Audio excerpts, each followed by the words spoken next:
Ta parole est une lampe à mes pieds, une lumière sur mon sentier. Psaume 119, verset 105. La méditation.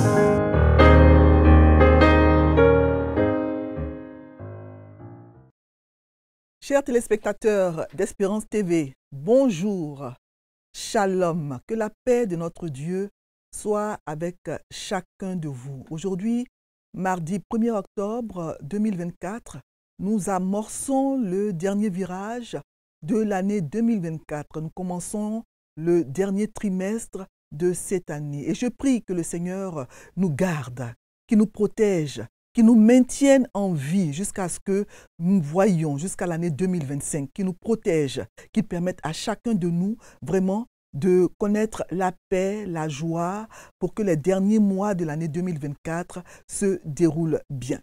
Alors, pour le mardi 1er octobre, le lecteur de la Bible, qui est le guide de méditation que nous utilisons pour méditer, lire la parole de Dieu chaque jour, le lecteur de la Bible donc nous propose le texte de 1 Samuel chapitre 11, versets 1 à 15. 1 Samuel 11, versets 1 à 15. Et nous allons prier plutôt avant de lire le texte proposé par le lecteur. Alors, nous allons prier en chantant ce petit chant qu'on a souvent chanté au camp de la Ligue pour la lecture de la Bible. Ce chant qui dit simplement « Ouvre mes yeux, Seigneur, et je verrai les merveilles que contient ta loi ». Voilà, on va le chanter sous forme de prière. Ouvre mes yeux, ouvre mes yeux, et je verrai les merveilles que contient ta loi, que contient ta loi. Amen. 1 Samuel 11, versets 1 à 15, c'est le texte que nous propose le lecteur de la Bible pour le mardi 1er octobre 2024 et nous allons le lire maintenant. Nachash, l'ammonite, vint assiéger Jabès en Galaad. Tous les habitants de Jabès dirent à Nachash, « Traite alliance avec nous et nous te servirons. » Mais Nachash, l'ammonite, leur répondit, « Je traiterai avec vous à la condition que je vous crève à tous l'œil droit et que j'imprime ainsi un opprobre sur tout Israël. » Verset 3. Les anciens de Jabès lui dirent, « Accorde-nous une trêve de 7 jours, afin que nous envoyions des messagers dans tout le territoire d'Israël, et s'il n'y a personne qui nous secourt, nous nous rendrons à toi. » Les messagers arrivèrent à Gibéa de Saül et dirent ces choses aux oreilles du peuple. Et tout le peuple éleva la voix et pleura. Et voici, Saül revenait des champs derrière ses bœufs, et il dit, « Qu'a donc le peuple pour pleurer ?» On lui raconta ce qu'avaient dit ceux de Jabès. Verset 6. Dès que Saül eut entendu ces choses, il fut saisi par l'Esprit de Dieu, et sa colère s'enflamma fortement. Il prit une paire de bœufs et les coupa en morceaux, qu'il envoya par les messagers dans tout le territoire d'Israël en disant, « Quiconque ne marchera pas à la suite de Saül et de Samuel aura ses bœufs traités de la même manière. » La terreur de l'Éternel s'empara du peuple qui se mit en marche comme un seul homme. Saül en fit la revue à Bézek. Les enfants d'Israël étaient 300 000 et les hommes de Juda 30 000. Verset 9. Ils dirent aux messagers qui étaient venus, « Vous parlerez ainsi aux habitants de Jabès en Galaad. Demain, vous aurez du secours quand le soleil sera dans sa chaleur. » Les messagers portèrent cette nouvelle à ceux de Jabès qui furent remplis de joie. Et ils dirent aux Ammonites, « Demain, nous nous rendrons à vous et vous nous traiterez comme bon vous semblera. » Le lendemain, Saül divisa le peuple en 3 corps. Ils pénétrèrent dans le camp des Ammonites à la veille du matin et ils les battirent jusqu'à la chaleur du jour. Ceux qui échappèrent furent dispersés et il n'en resta pas 2 ensemble. Verset 12. Le peuple dit à Samuel, qu'est-ce qui disait, Saül régnera-t-il sur nous? Livrez ces gens et nous les ferons mourir. Mais Saül dit, personne ne sera mis à mort en ce jour, car aujourd'hui l'Éternel a opéré une délivrance en Israël. Et Samuel dit au peuple, venez et allons à Gilgal pour y confirmer la royauté. Verset 15, tout le peuple se rendit à Gilgal et ils établirent Saül pour roi devant l'Éternel à Gilgal. Là, ils offrirent des sacrifices d'actions de grâce devant l'Éternel. Et là, Saül et tous les hommes d'Israël se livrèrent à de grandes réjouissances. Amen. 1 Samuel 11, versets 1 à 15. C'est le texte que nous venons de lire. Alors, il faut savoir que Samuel, sur ordre de Dieu, avait déjà oint en toute discrétion Saül comme roi sur Israël. On peut le lire dans 1 Samuel chapitre 10, verset 6. Mais le peuple ne le savait pas encore. Le peuple ne sait pas encore qu'un roi a été oint pour régner sur eux. Alors, Saül, donc, bien qu'ayant été oint roi, il menait la vie d'un citoyen ordinaire en continuant à aller toujours au champ. Et personne ne savait que c'était lui qui avait été choisi pour régner sur Israël. Et le texte de 1 Samuel 11 que nous venons de lire parle donc du premier défi que le jeune roi Saül est appelé à relever. Et c'est à juste titre que le thème que le lecteur de la Bible a choisi pour ce texte est le premier défi de Saül. Alors, les Ammonites vont assiéger les enfants d'Israël qui habitent à Jabès en Galaad, territoire donc qui se trouve à l'est du Jourdain. On voit sur la carte que le territoire des Ammonites se trouve donc à l'est de Galaad. Ils partagent donc la même frontière. Alors, il était facile pour les Ammonites de venir dans le territoire de Galaad qui se trouvait juste à côté d'eux. Il faut rappeler ici que le pays de Galaad, dont Jabès était la capitale, avait toujours été donc un objet de convoitise pour les Ammonites. Parce que ce territoire leur appartenait auparavant et ils n'avaient jamais accepté d'en avoir été dépossédés par Moïse. On peut le lire donc dans Nombre, chapitre 21, verset 24. Donc ils étaient déjà passés à l'attaque au temps des juges, selon donc le chapitre 11 du livre des juges. Mais Jephthé, qui était juge à l'époque et qui d'ailleurs fait partie des héros de la foi cités dans Hébreux 11, 32, donc Jephthé leur avait infligé une très grande défaite. Les tribus de Ruben, de Gad et de Manassé s'étaient installées par intérêt matériel sur cette rive orientale du Jourdain, selon Nombre 32, et elles étaient donc la première cible des attaques des Ammonites. Alors, Saül va conduire une guerre contre les Ammonites pour défendre les habitants de Jabès et il va remporter la victoire. Les Ammonites étaient, il faut le savoir, donc des descendants de Ben-Ammon. Ben-Ammon était donc le fils incestueux que la fille cadette de Lot avait eu avec son père, selon le livre de Genèse 19, versets 30 à 38. S'il vous plaît, vous prenez note quand je cite les passages parce que je ne vais pas les lire en entier. On n'a pas suffisamment de temps pour cela. Donc, c'est le passage de Genèse 19, versets 30 à 38, qui parle donc de la naissance de Ben-Ammon. C'est un fils que la fille cadette de Lot a eu en couchant avec son père. Alors, dans les versets 1 à 2 de 1 Samuel 11, on voit donc que Nachash, dont le nom signifie serpent, qui est le roi des Ammonites, il lance un ultimatum aux habitants de Jabès en Galaad. Il a déjà encerclé la ville et les habitants de Jabès, parce qu'ils se trouvent donc en position de faiblesse, ils demandent aux Ammonites de leur permettre de les servir. Voilà. Fais une alliance avec nous, disent-ils à Nachash, et nous te servirons. Ils parlent comme ça, les pauvres, parce qu'ils estiment que c'est leur seul espoir de survie. Il vaut mieux en effet être serviteur qu'être tué. Alors, on voit que les Israélites, au lieu de s'humilier devant Dieu, de confesser leurs péchés, de demander son secours, de recourir à Dieu, ils vont mettre Dieu de côté. Et ils proposent hontement de devenir les serviteurs des Ammonites. Cela arrive souvent quand on se trouve dans des situations difficiles qui sont quelquefois, pas toujours, mais quelquefois des conséquences de nos péchés. Au lieu de nous humilier devant Dieu et de rechercher son secours, sa protection, sa guérison, sa bénédiction, qui n'est suivie d'aucun chagrin, nous préférons nous mettre au service du diable en recherchant son secours, en consultant ceux qui sont à son service, les féticheurs, les diseurs de bonne aventure, bref, en utilisant des moyens peu recommandables pour résoudre nos problèmes.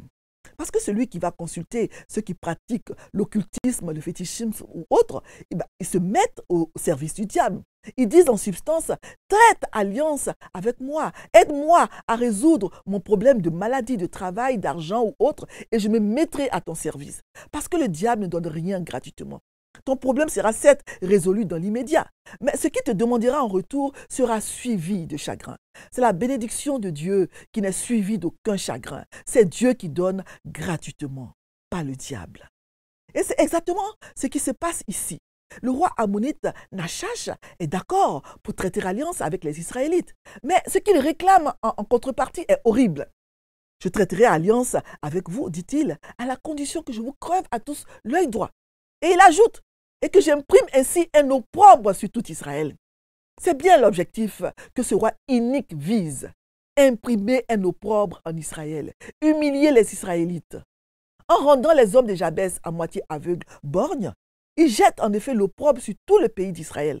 Car le peuple d'Israël paraît ainsi aux yeux des autres nations comme un peuple faible et incapable d'empêcher une telle atrocité. Cela rendrait aussi les hommes de Jabès en Galade incapables de combattre efficacement.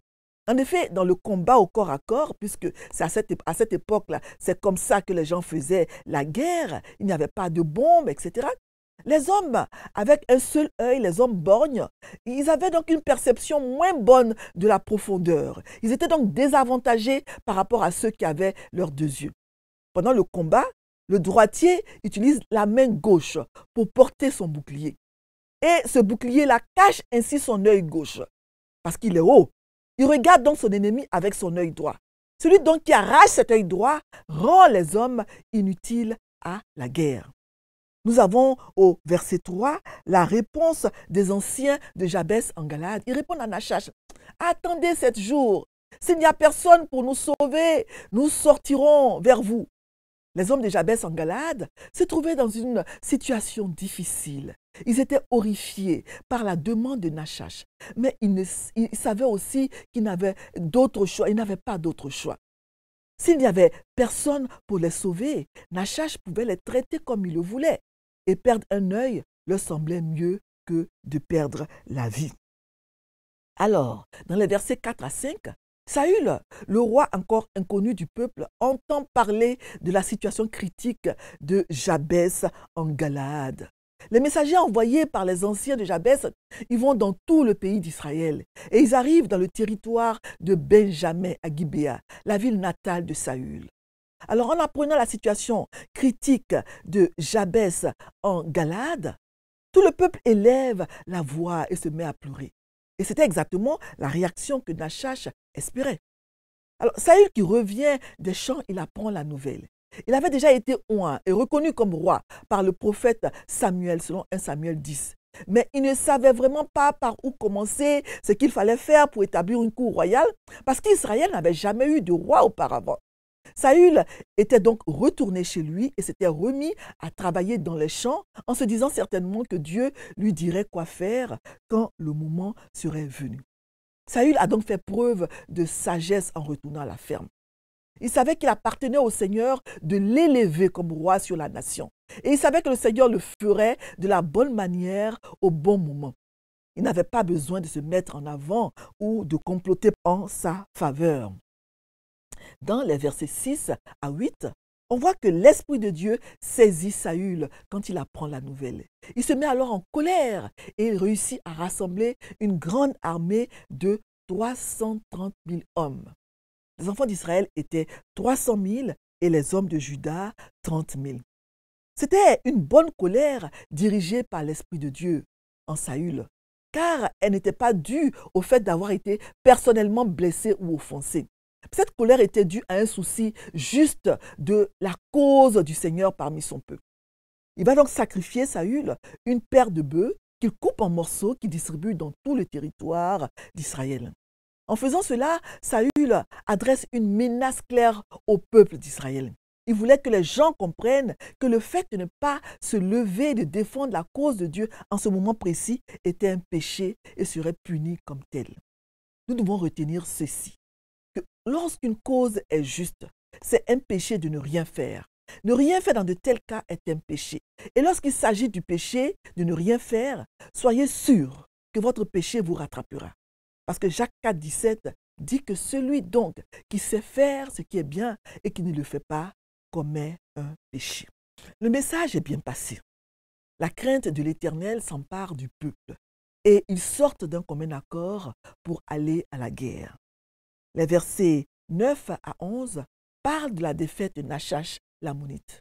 Les messagers ils arrivent et ils rapportent cette nouvelle aux hommes de Jabès. Demain, vous aurez du secours. Et les hommes de Jabès se réjouissent. Auparavant, ils ne savaient pas s'il y avait quelqu'un pour les sauver. Ils avaient dit au verset 3 aux Ammonites, nous allons envoyer des messagers dans tout le territoire d'Israël. Et s'il n'y a personne qui nous secourt, nous nous rendrons à toi. Maintenant, ils savaient qu'ils avaient quelqu'un pour les sauver. Et c'était un vrai soulagement pour eux. Donc, ils vont tromper la vigilance de Nachash en lui parlant comme s'ils allaient se rendre à lui le lendemain pour que son armée ne soit pas préparée à la bataille. Ils lui disent, demain, nous sortirons vers vous et vous pourrez faire de nous ce qui vous semblera bon. Ici, ils ont donc trompé Nachash.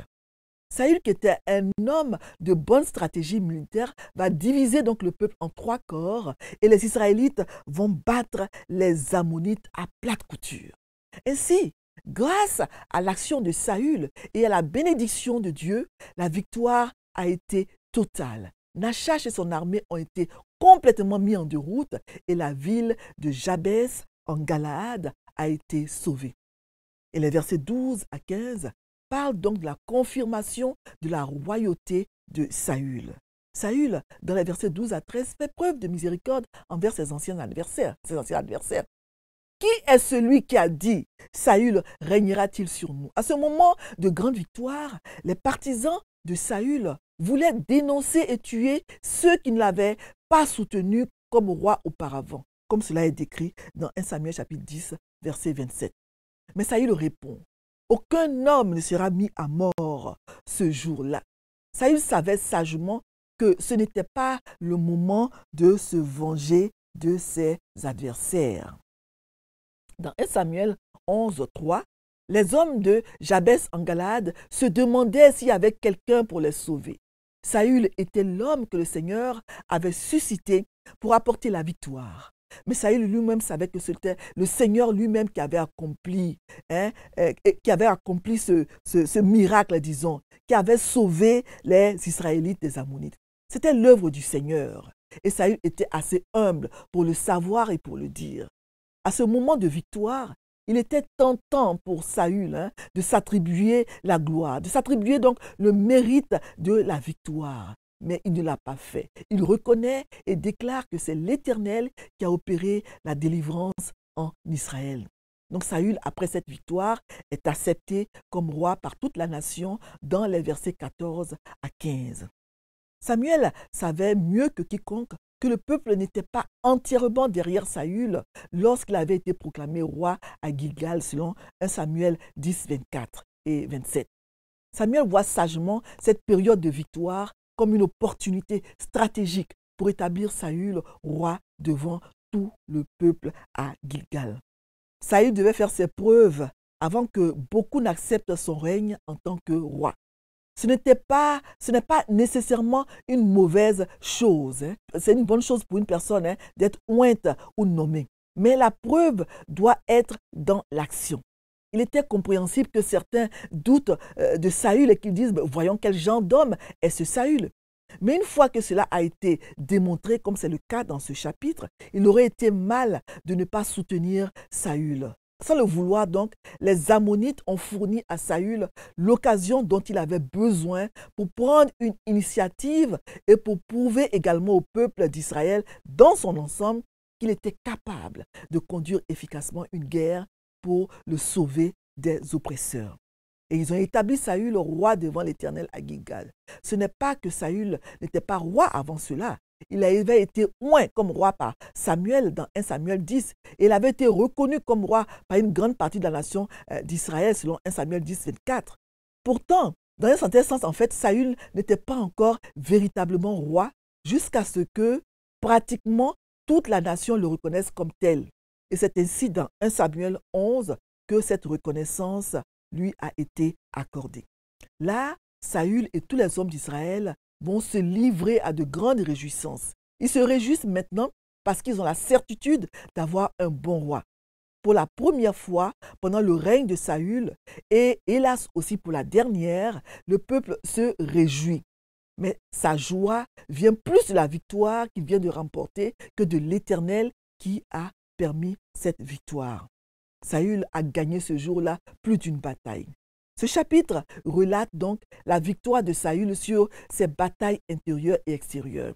La victoire extérieure contre l'armée ammonite, elle était évidente. Mais intérieurement, Saül avait aussi vaincu ce jour-là les tentations fortes et subtiles de la peur, du manque de courage, de l'orgueil, de l'insécurité et de la vengeance. Mais Saül devait encore continuer à combattre et à gagner la bataille intérieure. Il ne pouvait le faire que s'il était rempli de l'Esprit du Seigneur et marchait selon l'Esprit, sous la conduite du roi des rois sur Israël, le roi des rois qui est Dieu lui-même. Nous verrons par la suite que malheureusement, Saül n'a pas pu gagner cette bataille intérieure. Il avait bien commencé, mais il a malheureusement mal terminé. C'est vraiment dommage. S'il avait gardé cet esprit, Dieu ne l'aurait pas rejeté de la royauté. Alors après avoir essayé d'expliquer le texte, nous allons répondre rapidement aux questions proposées par le lecteur de la Bible. Et ces questions sont la question 2, la question 3 et la question 5. Ce sont les questions proposées par le lecteur pour le mardi 1er octobre. La question 2 est la suivante. Est-ce que ce passage m'apprend quelque chose sur Dieu le Père, Dieu le Fils, Dieu le Saint-Esprit? 1 Samuel 11 raconte un moment spirituel important dans la vie de Saül. Le Saint-Esprit a transformé Saül d'abord en prophète, puis en premier roi d'Israël, lui qui était un parfait inconnu du peuple. Ici encore une fois, poussé par le Saint-Esprit dans son humilité, il va unifier les 12 tribus pour délivrer leurs frères qui vivaient dans le territoire de Galade, en dehors de la terre promise et qui étaient sous l'oppression des Ammonites. Donc ce texte nous apprend que le Saint-Esprit transforme, change les vies, les caractères, les personnalités. Saül était un jeune homme ordinaire, timide même. On le voit dans 1 Samuel 10, 22. On cherchait Saül et celui-ci était caché vers les bagages. Mais quand l'Esprit de Dieu l'a saisi, selon le verset 6, il est devenu un tout autre homme, capable de rassembler à lui seul une armée de 330 000 hommes afin de conduire le peuple pour lutter contre les Ammonites et obtenir la victoire. C'est vraiment extraordinaire. L'Esprit de Dieu transforme les vies. C'est lui qui nous capacite, qui nous rend aptes à accomplir la volonté de Dieu dans nos vies. C'est lui qui nous rend aptes à faire l'œuvre de Dieu. Nous avons plusieurs exemples dans la Bible de personnes dont les vies ont été transformées quand elles ont été saisies par l'Esprit de Dieu. Dieu suscite pour les gens de Jabès en Galade un libérateur, un sauveur inattendu à la personne de Saül. Ces gens étaient désespérés, prêts à devenir borgnes et à servir les Ammonites pour avoir la vie sauve. Ils n'avaient plus aucun espoir et Dieu leur a envoyé un libérateur en la personne de Saül. Ça nous apprend donc sur Dieu le Père qu'il a toujours des solutions à nos problèmes. Aucun problème n'est insoluble à ses yeux. Aucune situation n'est désespérée pour lui. Nous pouvons toujours lui faire confiance. Quand nous sommes confrontés à des situations qui nous semblent sans issue, venons à notre Dieu. Confions-lui nos doutes, nos peurs, nos angoisses. Il saura trouver la solution appropriée et ce sera quelquefois une solution à laquelle on n'aura pas pensé. La question 3 est la suivante. Est-ce qu'il y a un exemple à suivre ou à ne pas suivre dans le texte? Oui, l'exemple de Saül est à suivre. C'est un exemple d'humilité, de courage. Il continue à aller au champ malgré son statut de roi. Il est courageux parce qu'il va donc lever une armée de 330 000 hommes pour pouvoir mener une guerre qui va aboutir à la victoire, une guerre contre les Ammonites. Et c'est aussi quelqu'un qui ne garde pas rancune. Il rejette l'idée de mettre à mort les gens qu'il avait méprisés auparavant. Saül aussi attribue la gloire de la victoire à Dieu et non à sa personne. Au verset 13, on voit donc que Saül, il avait bien commencé. Malheureusement, il va mal terminer. On a aussi l'exemple de Samuel qui joue bien son rôle de leader en confirmant la royauté de Saül devant tout le peuple. Et le verset 13 aussi, c'est un exemple à suivre parce que tout le peuple va offrir des sacrifices d'action de grâce à l'Éternel après la victoire. L'exemple à ne pas suivre, c'est évidemment l'exemple de Nachash, l'ammonite, qui est un exemple de méchanceté, de cruauté. C'est un véritable serpent. En effet, Nachash, dont le nom signifie serpent, a bien les caractères du serpent ancien, dans son orgueil, dans son ambition d'humilier le peuple de Dieu, dans sa ruse pour tendre des pièges, dans son mensonge, dans ses récidives, son désir de vengeance, parce que son peuple avait été humilié devant Israël, selon Juge 11, 33. Et la dernière question, c'est la question 5. Est-ce qu'il y a une promesse dans le passage? Je vois dans le verset 13 une promesse, même si cela n'est pas évident. Dieu délivre ses enfants de leur détresse, de leur malheur, et souvent d'une façon inattendue. De la même manière que Dieu a délivré les habitants de Jabès de leurs oppresseurs ammonites en leur envoyant Saül, de cette même manière, il est capable de nous délivrer de nos détresses, de nos malheurs. Il est le Dieu des délivrances. Amen. Nous allons prier pour terminer ce temps de méditation. Merci Seigneur parce que tu es pour nous le Dieu des délivrances. De la même manière que tu as envoyé un libérateur pour sauver les habitants de Jabès en Galaad qui étaient opprimés par les Ammonites, tu nous as envoyé Jésus, Seigneur, pour nous délivrer, pour nous libérer, pour nous apporter le salut. Merci parce que tu es le Dieu qui opère des délivrances et nous pouvons compter sur toi. Aide-nous, Seigneur, à toujours te suivre. Seigneur, nous ne voulons pas être comme Saül qui avait bien commencé et qui a mal terminé. Nous voulons te demeurer fidèles jusqu'au bout, jusqu'à la fin de nos jours. Permets-nous, Seigneur, donne-nous de mettre en pratique ce test que nous avons lu dans nos vies de chaque jour au nom de Jésus. Merci Seigneur. Amen. Amen. Que le Seigneur vous bénisse et qu'il vous garde. Ta parole est une lampe à mes pieds, une lumière sur mon sentier. Psaume 119, verset 105. La méditation.